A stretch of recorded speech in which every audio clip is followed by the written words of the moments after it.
Well, hello, and a very warm welcome back to another week on my allotment.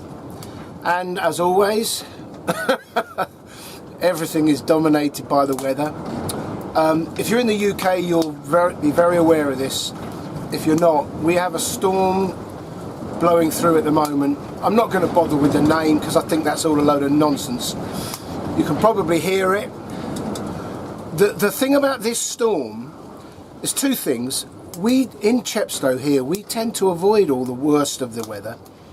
Chepstow's built on a hill, so there's no such thing as flooding. And you know, West Wales has been absolutely hammered. But we tend to avoid it. But I have to say, we've had winds well in excess of 50 miles an hour, which is the first time that has happened in the time I've been here. And the other thing about it is, it's lasting over 2 days. That's a long time for us. You know, in other parts of the world, that may be the norm. But for us to have such a fierce storm for so long is quite unique.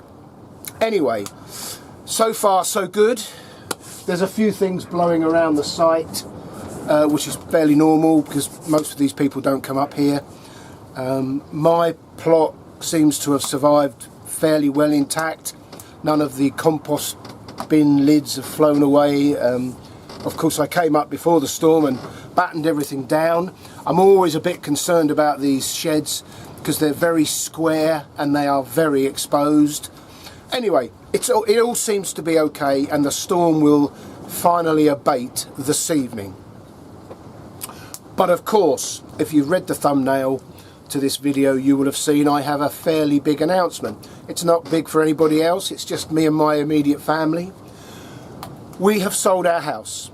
We have had an offer, we've accepted it, and that is now proceeding, which is excellent news. More importantly than that, we have found a property that my daughter and son-in-law and Cheryl and I are very, very keen on. We've been looking at it for some time, and we've put in an offer and it has been accepted. Now, of course, we're not buying it, Charlotte and Carl are. So we have sold our house, or we are selling it, and Charlotte and Carl are buying this property we've seen. So it's all good news. Now, I am fully aware that that can change in a heartbeat. So I'm trying not to get too excited about it all. But if things progress as they should, you know, sometime in the spring, I'm guessing, this channel is going to change drastically. So that's all good news for me and my family. So I've thought long and hard about the plot. It would be very easy to just start to think, well, I'm not going to bother with it. But I know we've spent most of our life in military married quarters, so we're not big in the house buying and selling department. This is the first house we've ever sold, but I am acutely aware that these things can fall through in a heartbeat. So what I've decided is, whilst I am fairly excited about the development, as far as my allotment is concerned, it is life as normal. I will continue to feed the beds with compost and manure. I will plan for next spring, and if everything falls through, then I'm in a position to carry on as normal. And I think that's the best. Hope for the best, plan for the worst. So, welcome along to the allotment.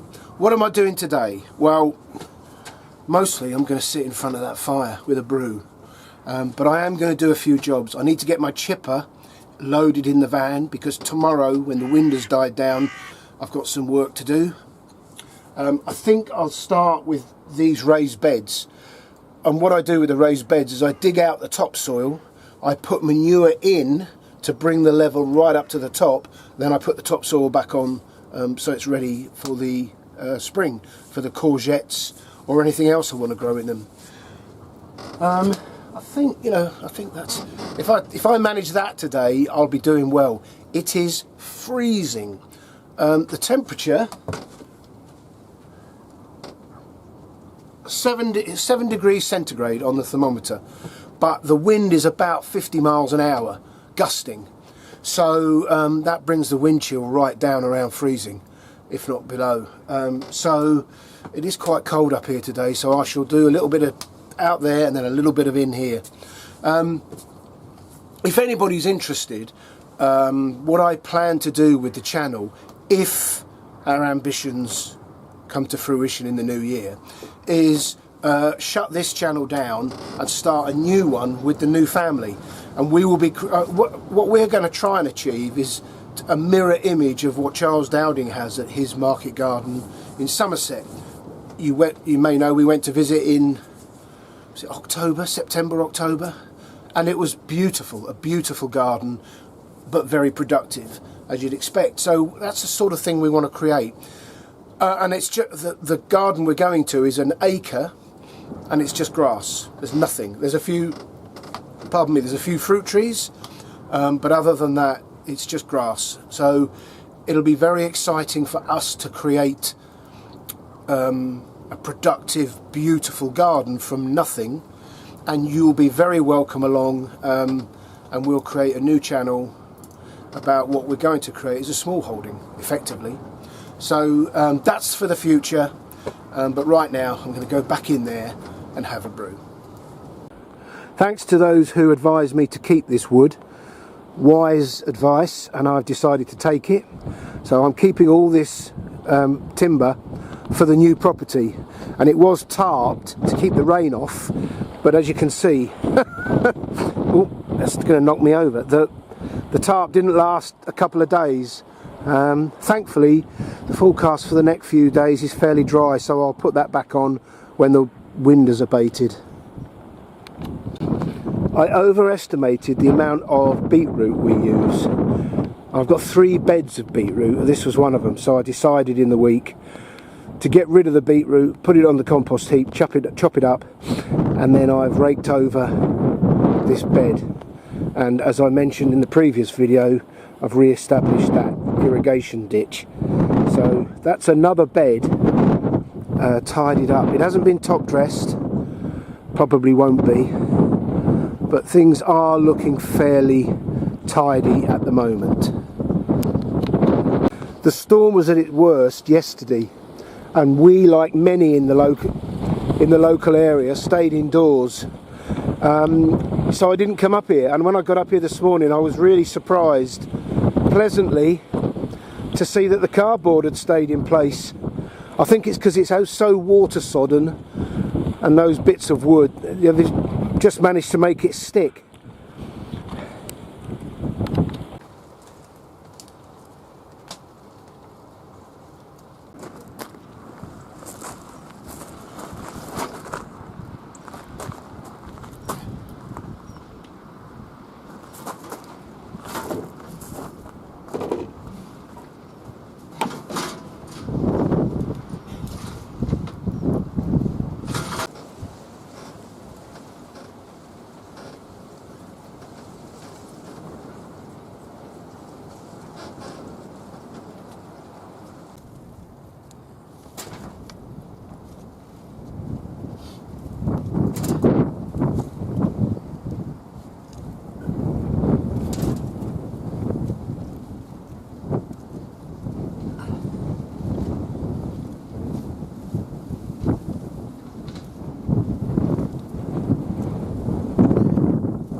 One down, 3 to go.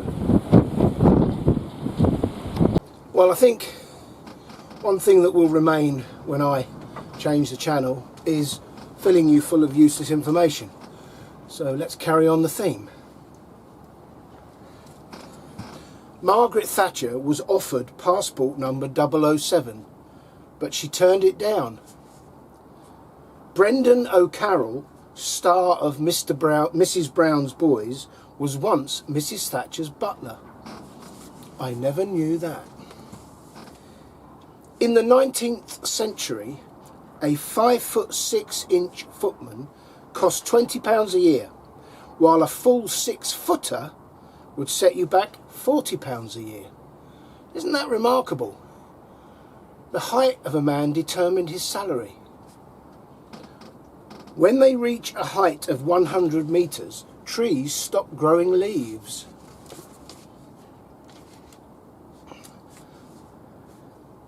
The British Standards Institute has a 5,000 word report on the correct way to make a cup of tea. Quite right too. British soldiers in the First World War had a tea ration of 6 pints a day. You have to question when the hell they got that in. Turning up the music in a bar by 22% makes people drink 26% faster.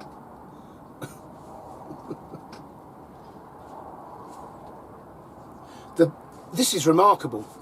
The energy burned off by the average footballer in a single match is the equivalent to 15 Jaffa cakes. It goes to show you how many calories there are in Jaffa cakes. You can spend an hour and a half running like crazy, some of the fittest people in the country, and you only burn off 15 Jaffa cakes.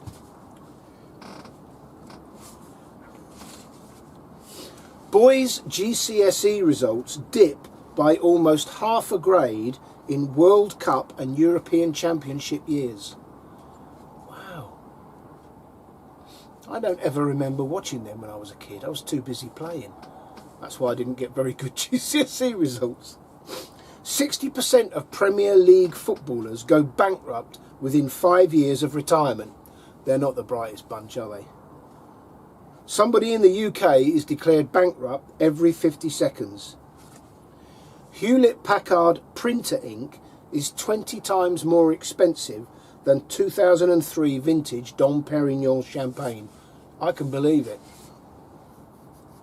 It is 14 million times cheaper to store 1 gigabyte of data on a hard drive than it was in 1981. Here's one for Bristol Veggie Beds. The best credit profiles in the UK are held by men named Brian and women called Helen. How do they work that out? Couldn't lend us a tenner, could you, Helen?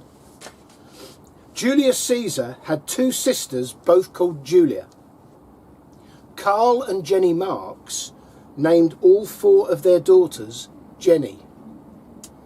George Foreman has 5 sons called George, George Jr., George III, George IV, George V and George VI, and a daughter called Georgetta. You said Georgina, didn't you? Emlyn Hughes, who used to be a footballer, Emlyn Hughes' son is called Emlyn and his daughter Emma Lynn. Get over your name. At least 60% of species on Earth are parasites. They don't mention that in the hymn, do they?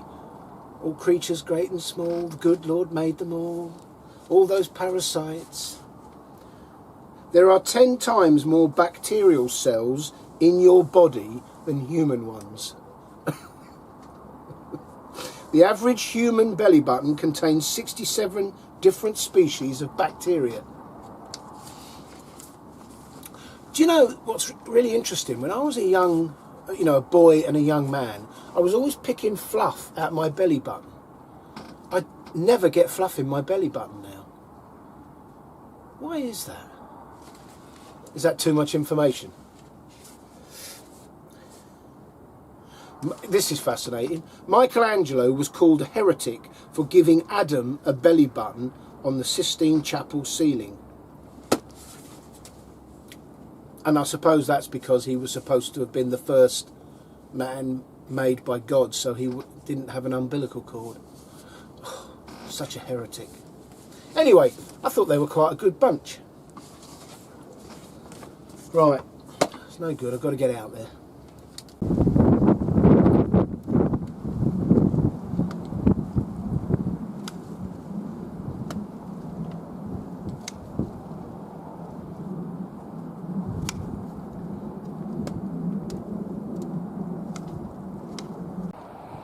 Well, it's taken me a while, but that's all for filled with manure and then covered back up again with the soil that came out originally. Very happy with that. Job done. And another little housekeeping job. These are the snowdrops I took out of our garden, thinking we'd be moving this year. A little bit over optimistic. So they're still in these pots, and I'm just weeding them, and I'm going to put some topsoil in them, and I'll have a nice display in the new year.